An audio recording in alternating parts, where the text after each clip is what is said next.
Okay, so the European elections have wrapped up, and I was trying to hold out all day until we got results from the United Kingdom, but it looks like those will be coming a bit later. So I'll do a video on that tomorrow. But today we do have results on Austria and Germany, which, frankly, I think between the two of them probably merit their own video.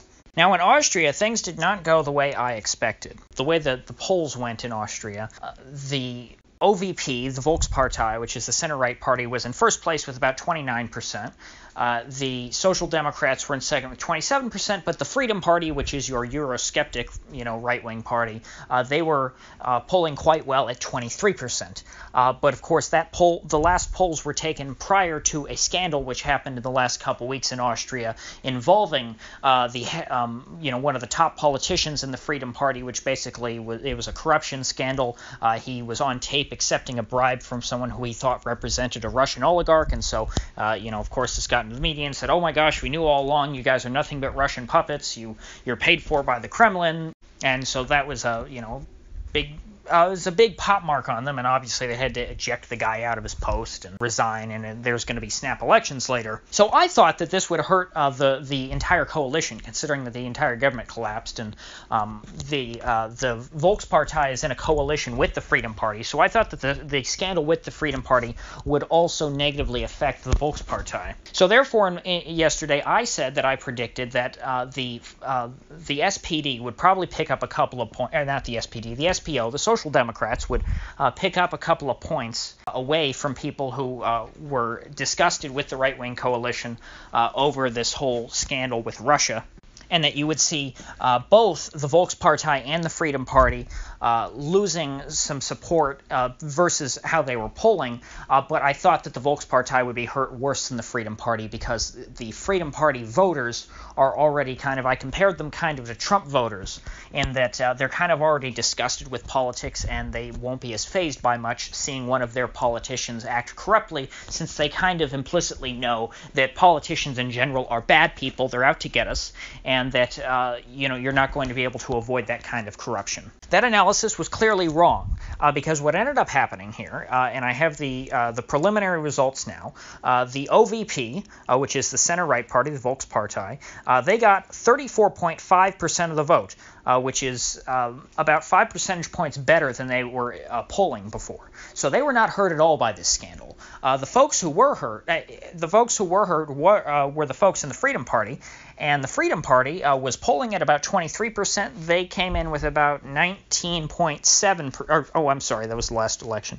They came in with 17.5% of the vote. So they underperformed their polling by 6 points, and the Volkspartei overperformed their polling by about 5 points. So it's pretty clear that what ended up happening was that voters in that right-wing coalition, they blamed the Freedom Party alone for that scandal. They did not blame the Volkspartei, which kudos then to Sebastian Kurz, who is the Volkspartei chancellor in Austria, for effectively distancing himself, I guess, from the Freedom Party and not letting their scandal bleed into his party. It looks like the Freedom Party's loss was the Volkspartei's gain, and so more people who voted, who were sort of marginal Freedom Party voters, ended up voting in favor of Sebastian Kurz's Volkspartei, which is, again, they're like Christian Democrats. But I would say generally that the center-right party in Austria is a bit better than, say, the CDU in Germany. Sebastian Kurz is not as bad as Merkel, certainly.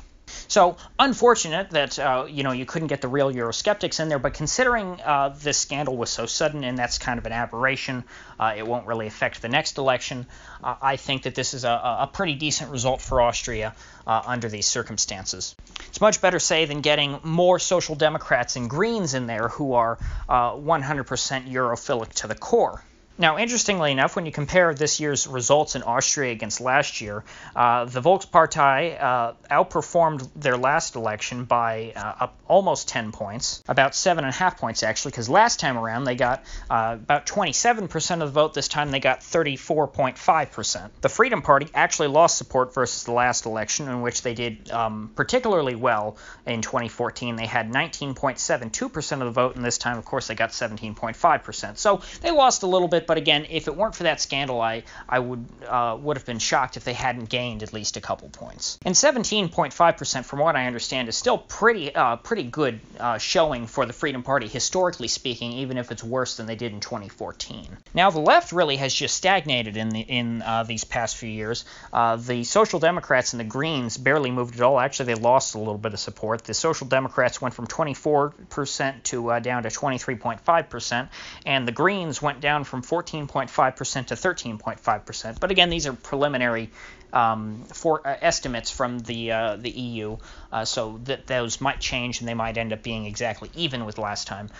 So what it looks like is that the right-wing parties have been able to bleed off some of the support of the smaller parties in Austria, which would make sense because if I remember correctly, Austria does not have a ton of European Parliament seats, so therefore the smaller parties have a much smaller chance of being able to actually win a seat in the European Parliament.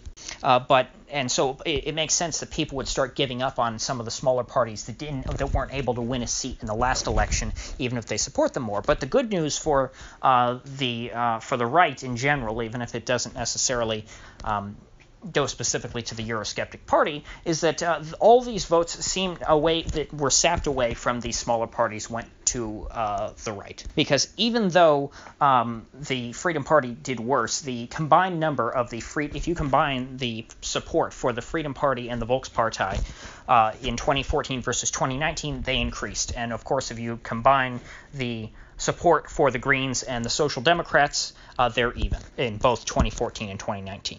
Now, moving on to Germany. Germany I think things went about what I would have expected. The CDU has lost quite a bit of support since 2014. They went down from 35% in 2014 to 28% in 2019. That was about where it was expected. The CDU has not been polling particularly well. However, they are still the largest party. The CDU has a knack for being the tallest midget, as it were. And it seems like no matter how bad they do, there's just not that many good options in Germany. I mean, I know as someone who's not necessarily a continental right-winger, I would have some trouble if I were a German trying to get behind the AfD. There's just they're a little too much for me sometimes. And so I'm sure there's a lot of marginal voters in Germany who end up just going for the CDU because, the devil you know is better than the devil you don't. Now, unfortunately for the major center-left party, the Social Democrats, the SPD, there is a pretty decent alternative for their voters in Germany, and they have chosen them in the form of the Greens. The Greens, as of this election, will now have more seats in the European Parliament than the SPD. The SPD just completely collapsed relative to 2014. They went down from 27% support in 2014 to just 15.5% in this year's election. I mean, they clearly are no longer the main opposition party in Germany. Although, considering that there's a grand coalition right now, I believe it wouldn't be correct to call them opposition so much as they are the main center-left party, the main party of the left. Because the Greens have completely they've sprouted up some green shoots in the past few years because they've gone from 10.7% support in 2014 to 22% this year, well ahead of the SPD. I think I talked about this yesterday. I've seen this a lot with Central Europe. The Social Democrats seem to be not doing well relative to the Green parties in, well, I guess everywhere but Austria. But I think, if I remember correctly, the Czech Republic and Germany and there might have been one other country where I noticed this trend, where the Greens seem to be becoming the new main left party. Now, the AfD, on the other hand, they did make a gain from 2014 to 2019, but I don't think it was as much as people were hoping for. From what I saw in the polls, I was expecting them to be about 12%. They ended up coming in at 10.5%, which is disappointing for them, I'm sure. But relative to last time in 2014, they still made almost a 3.5% gain. They were at about 7.1% then. So the AfD is not going away. They've not retreated any at all in terms of relevancy in Germany. Now, De Link, or the left, if you want to call them, and the FDP, those two parties seem increasingly irrelevant. They were pretty small before, but they were neck and neck with the AFD. They were both just over 7%. The FDP with about 7.5%. And both those parties are now tied at 5.5%. They are the little dogs now. And, you know, the FDP was always small. They were never a big party, but they were always sort of the CDU's standard coalition partner. But they've gotten to the point to where the CDU really just can't form coalitions with the FDP anymore.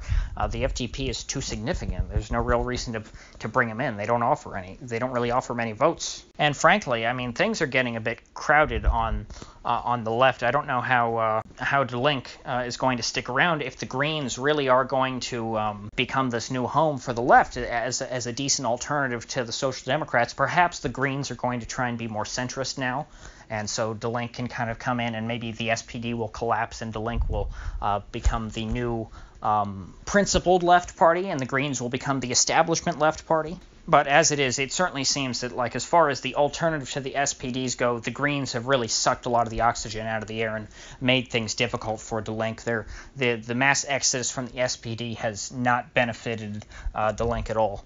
And so that's about it for today. I will keep an eye out for Italy and Germany's results. I'm expecting Italy to go very well. As I said yesterday, the polls were showing that the Eurosceptic parties had over 50% of the vote. And I, of course, expect the Brexit Party to do exceedingly well in the UK. So I will see you folks back here tomorrow. And meanwhile, if you haven't subscribed yet, please do, and click the bell. And while you're over here, please do like this video if you got anything of value from it. So I will see you folks back here tomorrow.